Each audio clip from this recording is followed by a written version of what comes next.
जी बिल्कुल, इस वक्त मैं मौजूद हूँ कराची के मेन बाज़ार में ज़ैनब मार्केट में। यहाँ लोगों से पूछते हैं जो आईएमएफ की जानिब से, जो गवर्नमेंट के हुकूमत पाकिस्तान की जानिब से जो कहा गया था कि 400 यूनिट वालों को रिलीफ दिया जाए, लेकिन आईएमएफ की जानिब से वो शर्त तो नहीं मानी गई। लेकिन ये ज़रूर कहा गया कि जो 200 यूनिट है उनको भी इंस्टॉलमेंट पे जो है वो जो है लोगों को इंस्टॉलमेंट पे जो बिल दिया जा सकता है।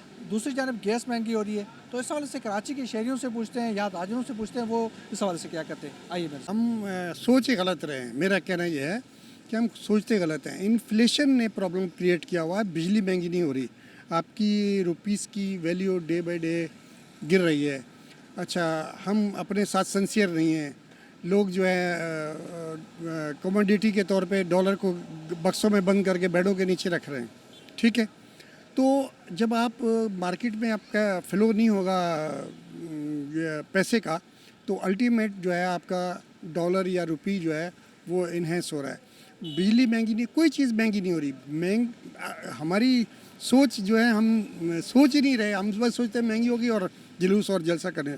आप ये देखें कि इन्फ्लेशन हो रहा है, आपकी रुपी की वैल्यू अब तकरीबन 25 पैसे से भी गिर गई है, जो जिस तरह 325 पे डॉलर गया हुआ है। नहीं, हमारे हुक्मरान है ना बड़े, ये सारे चोर हैं। ठीक है, इनके घरों में गैस बिजली जो भी इस्तेमाल उसका सब जो टैक्स जो है ना गरीब आदमी अदा कर रहा है, क्योंकि इन्होंने कुछ भी नहीं करना है। जितना बोझ पड़ना गरीब आदमी पर पड़ना, एक आदमी की 25,000 या 20,000 तनख्वाह, उसके 30,000 रुपये बिल कहाँ से देगा। मसाल मैं रिक्शा चला रहा हूँ, 1,000-1,200 कर लो। मेरा अगर 20,000 बिल आता, मैं बच्चों को खिलाऊँगा या बिल भरूँगा। हमारे इस मुल्क के अंदर बहुत ज़्यादा है, गरीब आदमी का कोई ख्याल नहीं कर रहा है। सब भाग गए यहाँ से चोर बाहर, इन्होंने कुछ भी नहीं करना। ये गरीब आदमी पिसता आया और ऐसे ही पिसता रहेगा। जहाँ 6,000 5,500 बिल आ रहा था, इस दफ़ा 17,000 रुपये बिल आया। कोई मजदूरी कभी है कभी नहीं है, बहुत ज़्यादा है। हम तो हकीकत आपको बताऊँ कि बहुत परेशान है।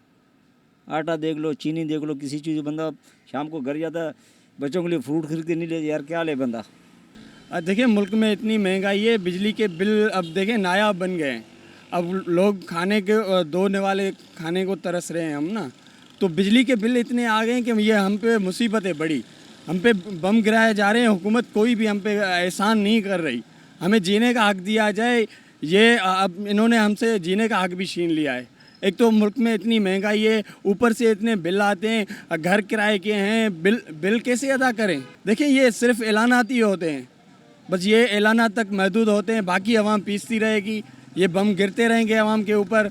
हमने बस पीसना है, इनको बस फेस करना है। हमारे ऊपर ये बोझ गिरता रहेगा, हमने भी ये तय कर लिया है।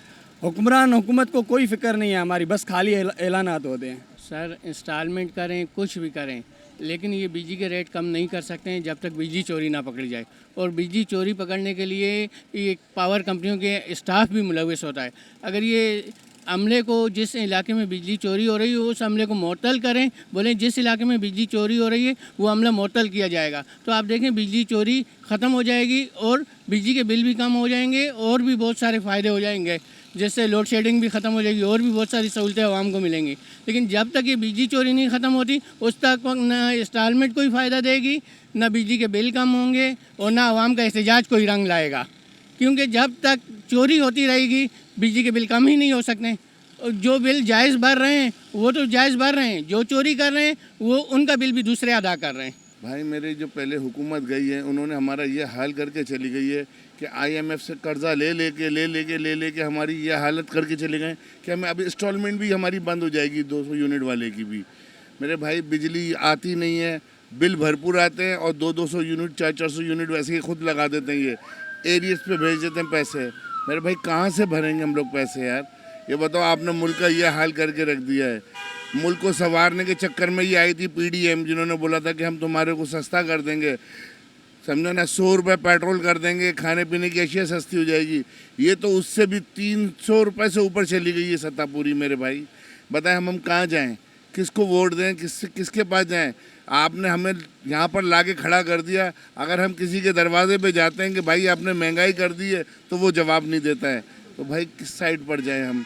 अदलिया को हम नहीं बोल सकते, चीफ ऑफ जस्टिस को बोल चुके हैं भाई आप लोग देखो, करीब आवाम के लिए कुछ सोचो। हमारी आर्मी और हमारे ये सोचे, मगर हम किसी को भी कुछ नहीं बोल सकते भाई। अब कि कोई आवाम के बारे में सोच ही नहीं रहा है कि आवाम के बारे में सोचो कि मेरे भाई तो मुल्क खुशहाल रहेगा। आप खुशहाली की तरफ ले जा ही नहीं जा रहे। हम लोगों को तबाह कर दिया बिल्कुल। अब मारने के चक्कर पर ले आए हो मेरे भाई। अब कोई भी हुकूमत है ये निगरान आई है मेरे भाई, ये तो अपना भी बनाएंगे और मुल्क का सत्यानाश करके चले जाएंगे काकड़ साहब। यही मसला है कि आवाम तो इसी चक्करों में इसी में मर रही है। रेट बढ़ाए जा रहे हैं और रिलीफ जो है वो IMF नहीं दे रहा, तो उसमें आवाम का क्या कसूर है। और ये है कि ये तो कोई मसला नहीं है कि किस्तों में वगैरह में आप बिल जो है हम लोग भरें, तो इससे हमें फ़ायदा क्या होगा। और ये जो इतने सारे टैक्सेस लगाए हुए हैं, इतने सारे टैक्सेस लगाए हुए हैं, ये किस बात के लिए लगाए हुए हैं। तो ये तो हमें बिल्कुल कोई रिलीफ नहीं है, इसमें तो रिलीफ वाली कोई बात नहीं है। तो लिहाजा ये है कि आवाम जो है, आपको पता है कि ख़ुदकुशियों पे मजबूर हो गई है। कई इलाकों में जो है ना ख़ुदकुशियाँ हो चुकी हैं, वो पता भी नहीं चलता आवाम को कि बहुत से इलाकों में ख़ुदकुशियाँ कर रहे हैं। वो अब अपने बच्चों को खिलाएं या बिजली का बिल भरें या स्कूलों की फ़ीस भरें, आवाम को तो कोई उम्मीद ही ख़त्म होती जा रही है। जिनको रिलीफ देना चाहिए बिल्कुल रिलीफ नहीं दे रहा है। बस अब यही है कि आइंदा के लिए बस ये है कि लोग बदवाएँ देंगे, यही कर सकते हैं हम, इसके अलावा तो हम कुछ नहीं कर सकते। आवाम को रिलीफ बिल्कुल नहीं दिया जा रहा। कुछ भी नहीं करेंगे, गुजारा कर रहे हैं। जब तक ये है तब तक ये चल रहे हैं, जब नहीं होगा बंद करके बैठ जाएंगे घरों पे, यही होगा। इस दफ़ा हमारा बिल आया 22,000 रुपये, पहले आया था 9,000 रुपये, यानी कि डबल लगा लो आप इसके साथ। इस दफ़ा तो ये है कि दुकानें भी जल्दी बंद, हर चीज़ हम लेट आ रहे हैं, लेट जल्दी जा रहे हैं, कारोबार वैसे ही नहीं है। बस हर कोई परेशान बैठा हुआ है इसमें, क्या कर सकते हो, कुछ भी नहीं कर सकते, कोई हल ही नहीं है। हुकूमत को क्या बोल सकते हैं। स्ट्राइक हुई है 2 दिन की, उसमें भी कोई फ़ायदा नहीं हुआ, बंद करके घर पे बैठे हुए डबल खर्चा ही हुआ घर पे बैठ के। जी बिल्कुल, शहरियों की आपने बात सुनी है। उनका ये कहना था कि आवाम को रिलीफ मिलते हुए जल्द नज़र नहीं आ रहा, लेकिन जो है मज़ीद बिजली महंगी होगी, मज़ीद जो है वो गैस महंगी होगी, फिर भी आवाम पे जो है वो प्रेशर आएगा, आवाम पे जो है वो ज़्यादा जो है बोझ बढ़ेगा। दूसरी जानब जो है शहरियों का ये कहना है कि हुकूमत कहीं ना कहीं जो है वो आवाम को रिलीफ दे। अगर 200 यूनिट में IMF की जानिब से कहा गया है, तो हुकूमत अपनी तरफ से कोई ऐसा रिलीफ पैदा करे जो आम आदमी तक मिल सके। मुझे और मेरे कैमरामैन फरीद बलोच को दीजिएगा इजाज़त, किसी नए मौजूद के साथ, तब तक के लिए अल्लाह हाफ़िज़।